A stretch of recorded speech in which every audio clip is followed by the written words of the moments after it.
ফুলটা খুব চেনা ছিল। আর আমি গাছের তলা থেকে পুরোলাম, একটা কাছের থেকে ফুলটা দেখি। এই যে সামনে একদম মাঝখানে একটা বেশ পিঙ্ক কালারের একটা ইয়ে রয়েছে, সম্ভবত গর্ভকেশর, আর বাকিগুলো পুংকেশর প্রবলি। তো এটা হচ্ছে অ্যাকচুয়ালি, নামটা আমি বলছি। গাছের মধ্যে ফুল ফুটে আছে, খুব সুন্দর। ফোকাসটা বারবার চলে যাচ্ছে। এই যে খুব সুন্দর ফুলটা ফুটে আছে। ফুলটা পাতাগুলো খুব সুন্দর। বহুদিন থেকে আমি ফুলটা দেখবো বলে মানে মুখিয়েছিলাম আর কি। ফল দেখেছি আগে, ফুলটা এত সুন্দরভাবে ফুটতে আগে আমি দেখিনি। গাছটার নাম সুলতানি চাপা। সুলতানি চাপার ফুলটা এত ভালোভাবে প্রস্ফুটিত অবস্থায় আগে আমি কখনো দেখিনি। মূলত কোস্টাল এরিয়ার গাছ, উপকূলবর্তী অঞ্চলে ভালো হয়। বেশ পুরো গাছটাই ফুলে ভরে আছে। একটু জুম করছি, খুব ভালো ফুলে ভরে আছে।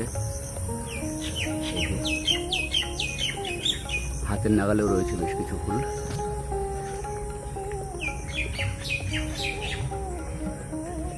এটার একটা অয়েল নাট ট্রিও বলে, খুব সম্ভবত এর বীজ থেকে তেল হয়। বল ট্রিও বলে, জানি না বল ট্রি কেন বলে। ফলটা গোল বলে বল ট্রি বলে, নাকি এই ফুলের কুড়িগুলো এরকম বলের মতো হয় সেই জন্য বল ট্রি বলতে পারে, জানি না বল ট্রি কেন বলে। খুব সুন্দর ফুটে আছে, পুরো ভরে আছে গাছটা। মানে এরকম ভরা অবস্থায় আমি গাছটা দেখিনি কখনো। সুলতান চাপা। এই যে আরেকটু জুম করবো, দেখা যাক। ভালো দেখা যাচ্ছে না, আমার ক্যামেরাটা খুব শক্তিশালী নয়।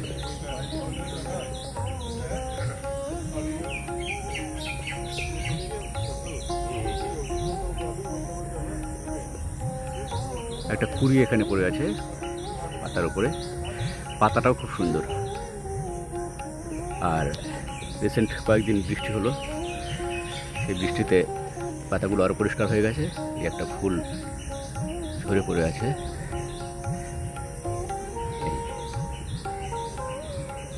সুন্দর ফুলটা।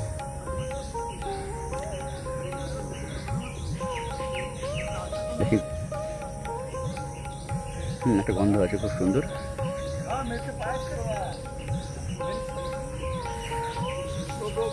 সুলতানি চাপা। বিজ্ঞান সুন্দর নামটা দেখে নিতে হবে কি আছে, ভুলে গেছে এই মুহূর্তে। এই যে আমি যেগুলো পুড়িয়ে রেখেছিলাম এখানে, সেটা এই অবস্থায় আছে এখন।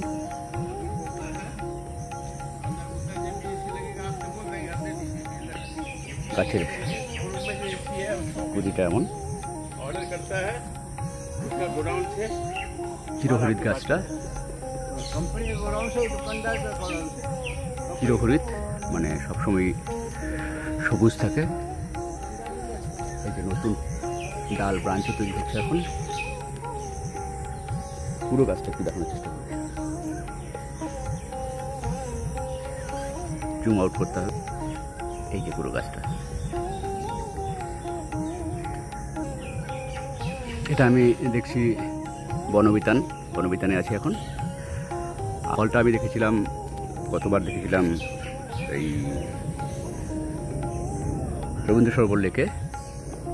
কোচবিহার রাজবাড়িতেও একটা গাছ রয়েছে সুলতানি চাপা, সেটার আমি ফুলটা কখনো দেখতে পাইনি, কেননা আমি ওখানে খুব অনিয়মিত যাই, থাকি না বেশি দিন, তাই দেখা হয়নি। খুব সুন্দর ফুলটা।